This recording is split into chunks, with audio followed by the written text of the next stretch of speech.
Décembre 1943. Des pilotes allemands de la Luftwaffe aperçoivent pour la première fois des chasseurs américains au-dessus du territoire allemand profond.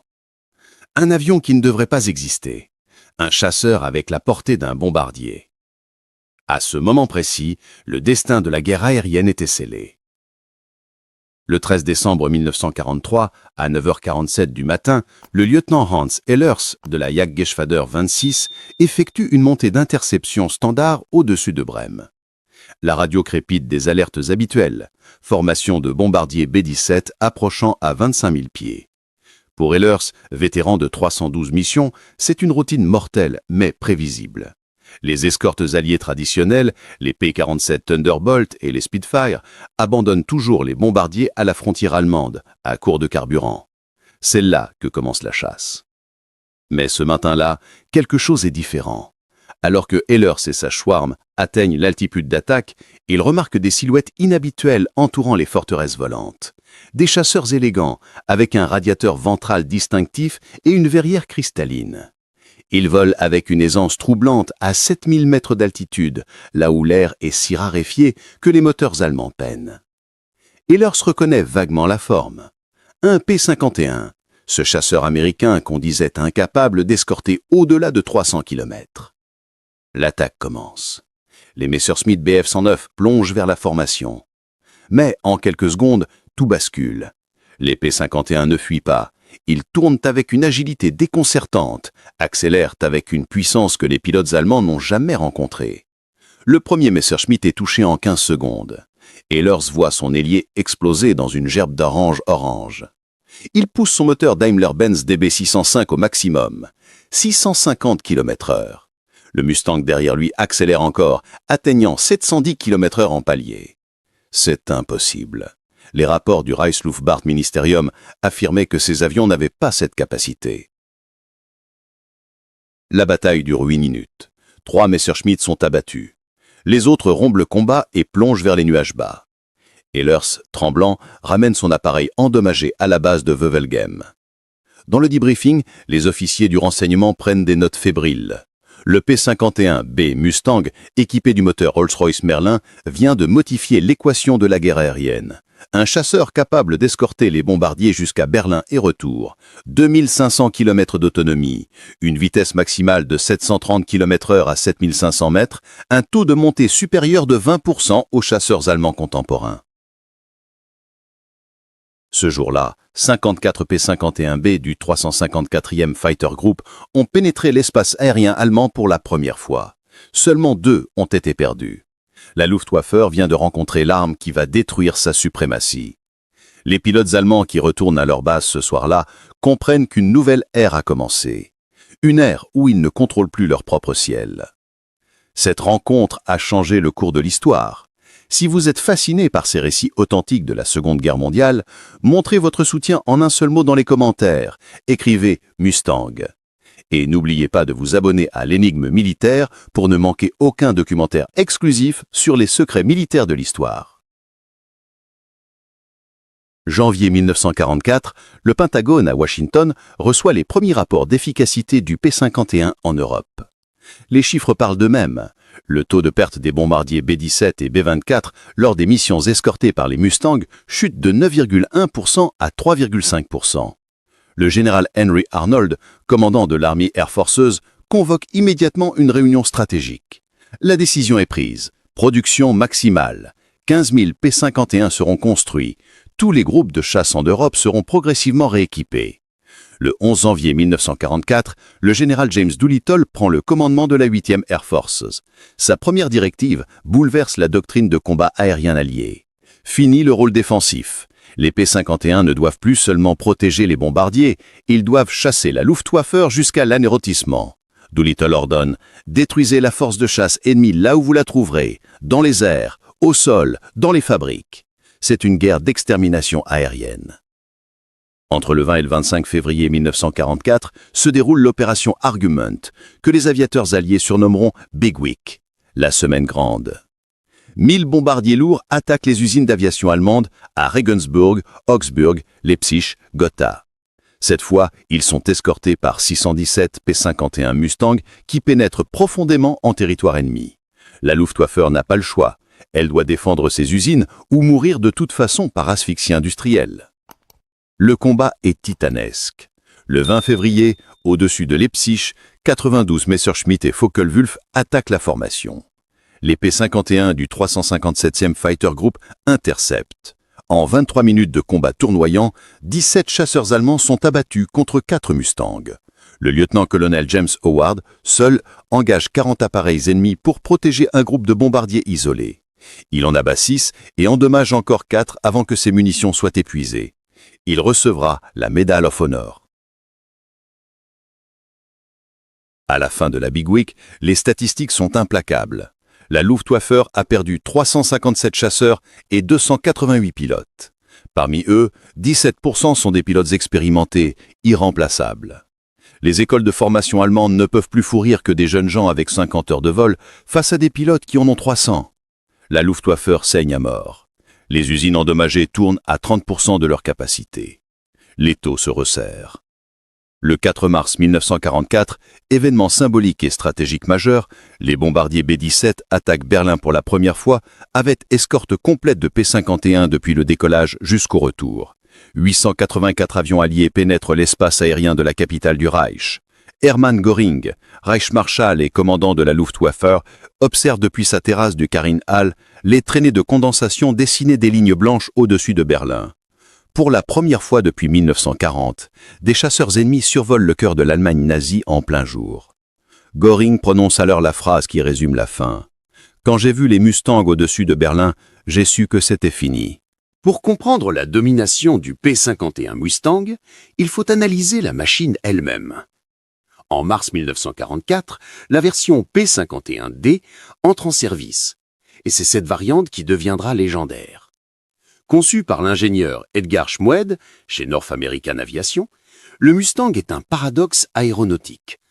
Un chasseur américain propulsé par un moteur britannique, le Rolls-Royce Merlin V 1657 de 1490 chevaux.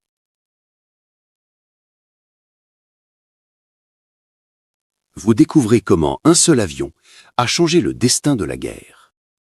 Restez jusqu'à la fin pour comprendre l'impact final du P-51 Mustang sur le jour J et la chute du Reich. Ce moteur est la clé. Grâce à son compresseur à 2 étages, le Merlin maintient sa puissance jusqu'à 8000 mètres d'altitude, là où les moteurs allemands DB605 et BMW 801 perdent 30% de leur rendement. En altitude de croisière à 7000 mètres, le P-51D vole à 650 km/h sans forcer. Le Messerschmitt Bf 109 G6, chasseur standard de la Luftwaffe, plafonne à 620 km/h à cette altitude, et son moteur chauffe rapidement. Le Focke-Wulf FW 190 A8, robuste et bien armé, ne dépasse pas 640 km/h en palier. La supériorité ne s'arrête pas à la vitesse. Le P-51D possède une autonomie de combat de 3350 km avec réservoir largable, contre 1000 km pour le Bf 109 et 850 pour le FW 190. Cela signifie qu'un Mustang peut escorter les bombardiers de Londres à Berlin, combattre 20 minutes au-dessus de l'objectif et rentrer en Angleterre. Un chasseur allemand doit décoller d'une base locale, combattre 10 minutes avant de devoir retourner se ravitailler. La géographie devient une arme alliée. L'innovation technique du P-51D réside aussi dans sa verrière.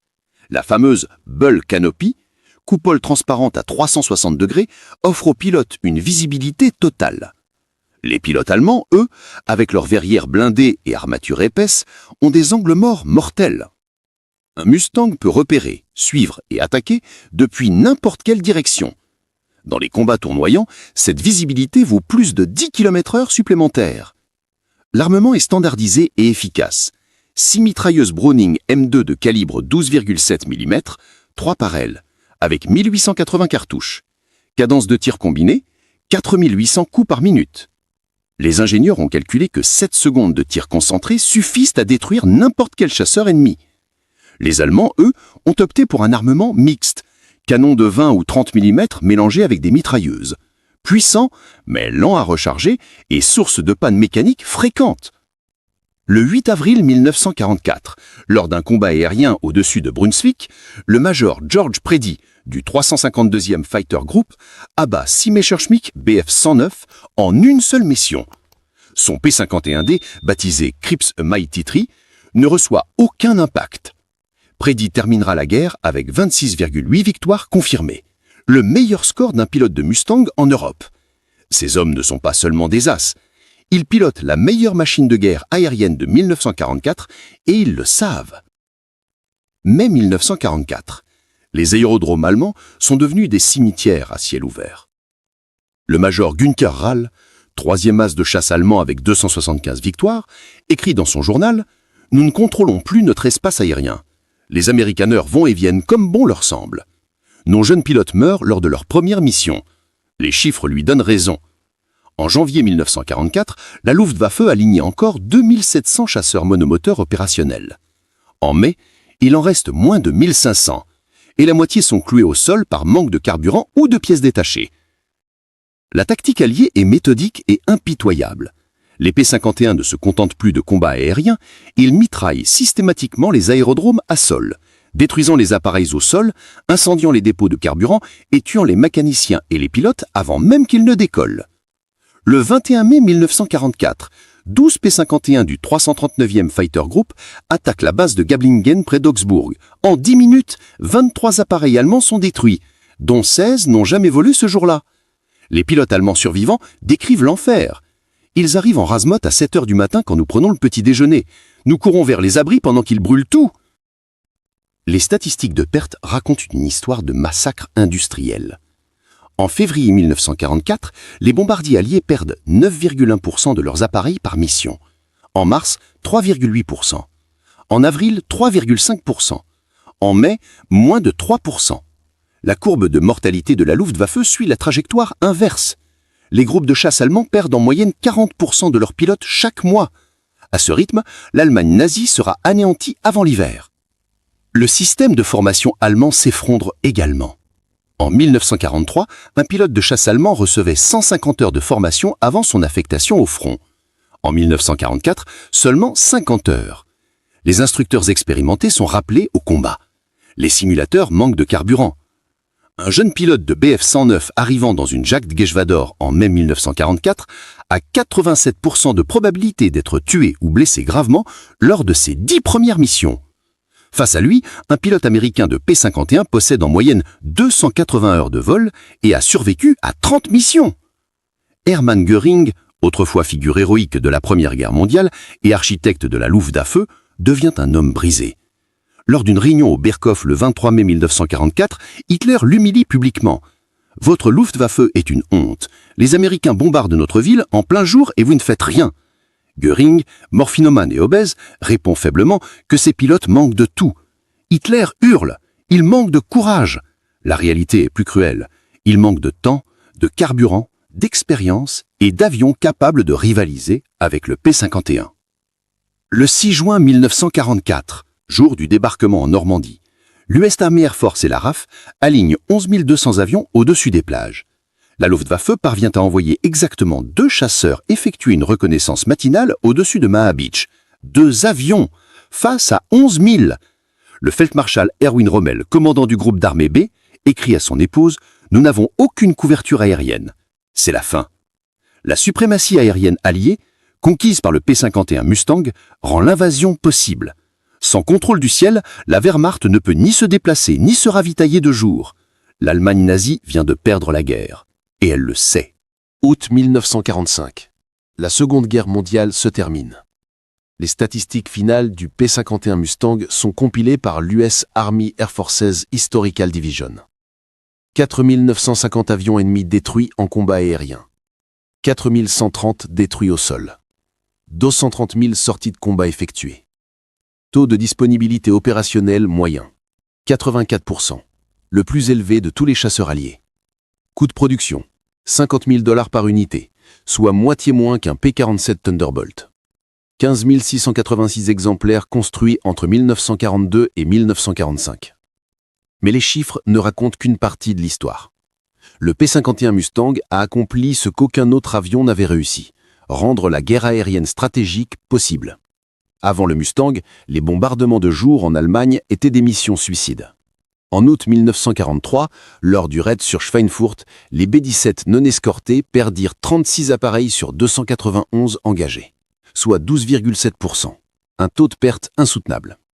Le moral des équipages s'effondrait. Le général Ira Eaker envisageait d'abandonner les raids diurnes et de copier la stratégie britannique de bombardement nocturne, moins précis mais moins meurtrier. L'arrivée du P-51 a inversé l'équation. Les bombardiers pouvaient désormais frapper n'importe quelle cible en Allemagne avec une escorte complète. Les usines d'armement, les raffineries de pétrole synthétique, les nœuds ferroviaires, tout est devenu vulnérable. La production industrielle allemande, qui avait culminé en juillet 1944 malgré les bombardements, s'effondre en septembre. Les usines sont détruites, les travailleurs tués, les transports paralysés. Sans le P-51, cette campagne aurait été impossible.